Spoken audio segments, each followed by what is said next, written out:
Alô, alô, amigos e amigas, estamos juntos mais uma vez aqui no nosso pós-jogo, aqui do Conversa de Torcedor, para você. E falando desta terceira rodada do Campeonato Brasileiro de Futebol, Campeonato Brasileiro, e o Vasco conseguiu uma vitória com 2 gols de Ferretti, também teve polêmica dos jogadores do time do Sport, né, por conta de um empurrão do Ferretti em cima do zagueiro do Sport. Enfim, vamos falar aqui de tudo, o time do Vasco conseguiu a vitória, né, e também, né, conseguindo uma vitória importantíssima, né, com um gol polêmico. O time do Vasco fez 3-1 e o centroavante Verratti assumindo a liderança do Campeonato Brasileiro, né, assumindo a liderança dessa Série A do Campeonato Nacional e conseguindo uma vitória importante, né, que fez valer o fator de casa, né, o fator casa mais uma vez. O time do Vasco conseguiu a vitória por 3-1 contra a equipe do Sport Clube do Recife, que fez, que finalizou, né? Que foi, né, melhor dizendo aí, mais eficiente do que a equipe pernambucana, fez os gols, com um gol de Ferretti 2 vezes, e o Ryan fechando o marcador, e o Hugo Moura marcando aí o gol contra, né, para a equipe do time do Sport. Mas vamos falar aqui de tudo isso que aconteceu nesse jogo, mas antes disso, já se inscreveu no nosso canal do YouTube? Ainda não? Então se inscreva no canal do YouTube, compartilhe nossos vídeos, também deixando aquele like que ajuda muito o nosso crescimento do canal do YouTube, também fortalece o nosso trabalho e também acompanhando pelas redes sociais do nosso Conversa de Torcedor, tá bom? Não esquecendo o nosso Conversa de Torcedor Notícias, terça e quintas-feiras, às 18 horas com vocês e também acompanhando na nossa rádio Nossa Senhora de Copacabana, às 11 da manhã de todo sábado na rádio Nossa Senhora de Copacabana, 98.7 FM, a onda que chega ao seu coração, acompanhando pelas redes sociais, é claro, lógico, acompanhando pelo YouTube do Conversa de Torcedor, também pelo site radionsc.com e também para a Rádio Net, acompanhando tudo sobre o futebol do Rio de Janeiro, é claro, para você que nos acompanha todo sábado de manhã, né? A nossa rádio, nosso Senhor Copacabana, no nosso Conversa de Torcedor, é claro, com muita opinião, com muita informação para você, ouvinte e também assistente do programa Conversa de Torcedor, tá certo? Vamos para aqui agora sobre esse jogo que aconteceu no estádio de São Januário, né? A segunda vitória do Vasco, a segunda vitória em casa, né? Em 3 partidas, né? E é o terceiro colocado, né? Na competição, organizando o quarto colocado atualmente no campeonato, né? Porque tivemos aí outros jogos nesse brasileiro, nesses jogos do campeonato. O time do Vasco é o o quarto colocado, melhor dizendo, e o Sport é o último colocado, né? Com um ponto só, né? Com um empate, né? Lógico. Então, meus amigos e minhas amigas, a equipe do time da equipe do Vasco conseguindo uma vitória, 6 pontos, né? Na competição. E também com polêmicas com o VAR, né? Em que o Vasco abriu 2-0 com um gol polêmico. Os jogadores do Sport reclamaram muito de uma falta do Ferretti em Lucas Cunha na área. E o VAR achou falta e chamou o árbitro para revisão, mas o Wilton Pereira Sampaio manteve a sua marcação e o Paulo Sérgio Oliveira, que é o comentarista de arbitragem, falando que houve falta, mas só foi convencido pelo último ângulo que mostra a mão do atacante no rosto do zagueiro, na imagem que aparentemente não foi usada pelo VAR, mas foi um lance polêmico que até os jogadores reclamaram, né? Principalmente nessa situação, que até também o Christian Parleta, né?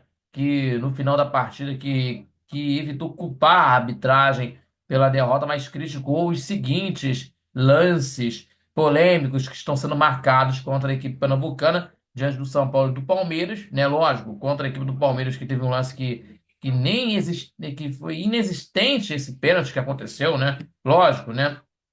Que foram 2 pênaltis equivocados, apitados para os adversários, e a CBF chegou até a afastar o árbitro e o VAR na última partida nesse jogo contra o Palmeiras, no jogo que o Palmeiras ganhou de 2-1. Também tivemos aqui homenagens, tributo, né? Tributo aos ídolos do futebol, inclusive, pelo lado do Vasco, né? Que o Roberto Dinamite, né? Se fosse vivo, ele completaria 71 anos no último domingo, dia 13, lógico, né? No último dia 13 ele completaria os seus 71 anos, que teve aí luzes, show de luzes, bandeirões, cânticos da torcida, até também as camisas com patch customizado, né? Customizado em homenagem ao maior ídolo da história do Vasco da Gama, inclusive. E o Sport também de uma homenagem ao ex-goleiro Manga, que nos deixou na última semana, aos 87 anos, um grande goleiro. Começou no Sport, e aí depois ele fez história no Botafogo, depois pelo Internacional, no Nacional de Montevidéu, que também fez uma homenagem para ele na Libertadores contra o Bahia, né? Com o do Merria, o atual goleiro da equipe do time do Nacional de Montevidéu, homenageando o Manga antes da partida começar, e o Sport homenageando aí o Manga, que nos deixou, infelizmente, na última semana. Mas vamos falar aqui do primeiro tempo de partida.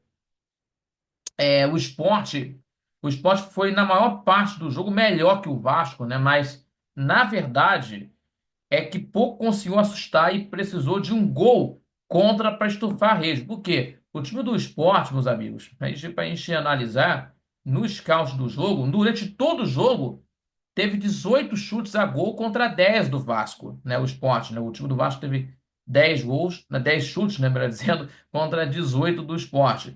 Mas o Vasco foi eficiente. Teve 6 chutes a gol contra 2 da equipe do time do Sport. Então, nesse fato, que a equipe do Vasco foi eficiente nessa situação. Só que o Vasco, por outro lado, levava muito perigo quando chegava aos 13 com o Coutinho no chute no cantinho e obrigando o Kaique França a fazer defesa.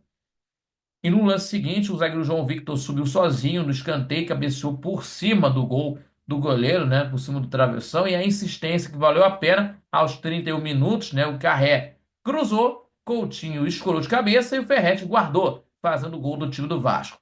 E 9 minutos depois, o argentino marcou mais uma vez, após o cruzamento do Nuno Moreira, e de um lance polêmico, né, do lance polêmico em cima do Lucas Cunha, mas foi validado o gol. E a equipe do Sport tentando corresponder.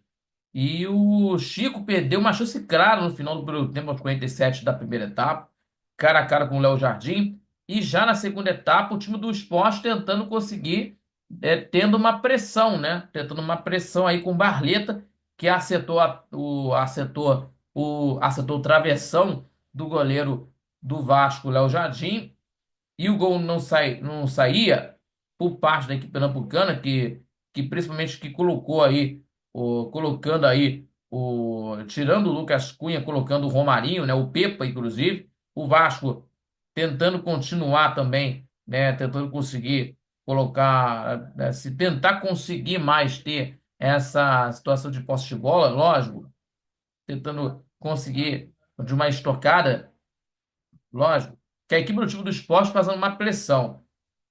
Falando do esporte, ou, por exemplo, falando do Vasco, o Vasco teve uma colocação aí, o Caí colocou o Jair no lugar do Tietê, né?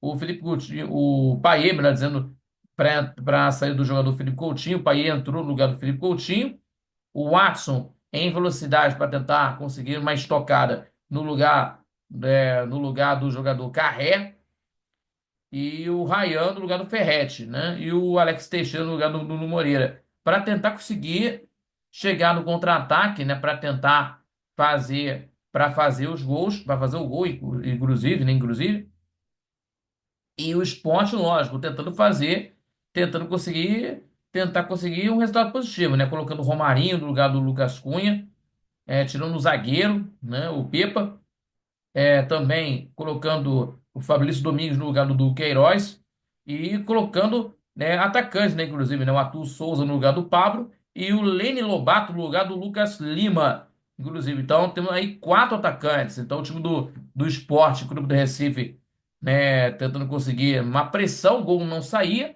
mas o Gumor ajudou a desviar, né, desviando, né, melhor dizendo, contra o próprio Patrimônio aos 9. E o Sport foi tudo ou nada, né? Que nós acabamos de falar aqui, né? Colocando 4 atacantes, aí o Pepa colocando aí. E tirando um zagueiro para colocar um atacante, que é o Romarinho, é claro. Repetindo para vocês no lugar do Lucas Cunha, por exemplo. Foi com tudo para cima do Vasco da Gama, né? É tudo ou nada, tentando conseguir fazer o gol para tentar retomar na partida, né? Tentando um gol de empate. Mas só que o Vasco tem nos contra-ataques aí de uma situação de arma preciosa para tentar conseguir definir o resultado.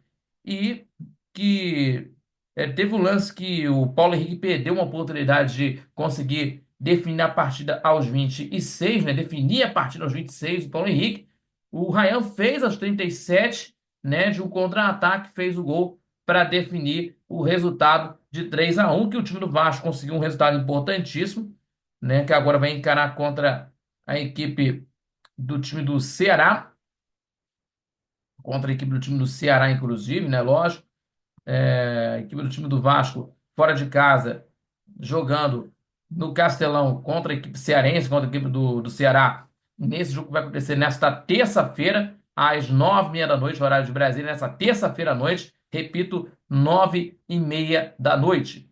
Também a equipe do time do Esporte Clube de Recife enfrentará em casa contra a equipe do time do Bragantino, o jogo que vai acontecer às 7 da noite, no estádio da Ilha do Retiro, lá em Pernambuco, lá em Recife, e o Vasco tentando aí conseguir ter bons resultados no Campeonato Brasileiro e também, né, na Copa Sul-Americana, é claro, né? E agora as atenções voltadas para o Campeonato Brasileiro de Futebol. Tá certo, pessoal? Meus amigos e minhas amigas, muito obrigado pela companhia e mais um pós-jogo aqui do Conversa de Torcedor no canal do YouTube. Meus amigos e minhas amigas, se inscrevam no canal do YouTube, compartilhem os nossos vídeos e deixando seu like, que ajuda muito o nosso crescimento do canal do YouTube, é claro, fortalecer o nosso trabalho e também acompanhar pelas redes sociais do Conversa de Torcedor. E não esquecerem, Conversa de Torcedor Notícias, terça e quintas-feiras, a partir das 18 horas com vocês, e também aos sábados com o nosso programa ao vivo, às 11 da manhã para a rádio Nossa Senhora de Copacabana 98.7 FM, a onda que chega ao seu coração, acompanhando pelo YouTube do Conversa de Torcedor, também pelo site rádio nsc.com e também para a Rádiosnet, e também acompanha pelo YouTube do Conversa de Torcedor, falando muito sobre as informações do seu clube do coração em primeiro lugar, e claro, com muita opinião para você, ouvinte e assistente do programa Conversa de Torcedor, além também de outros esportes que nós vamos estar noticiando para você, meu amigo e minha amiga do Conversa de Torcedor. Tá bom, pessoal? Muito obrigado pela companhia. Fique com Deus e até o próximo pós-jogo aqui do Conversa de Torcedor. Ligadinho, ligadinha aqui no nosso canal do YouTube para você. Valeu, galera. Felicidades e até a próxima, galera. Fique com Deus.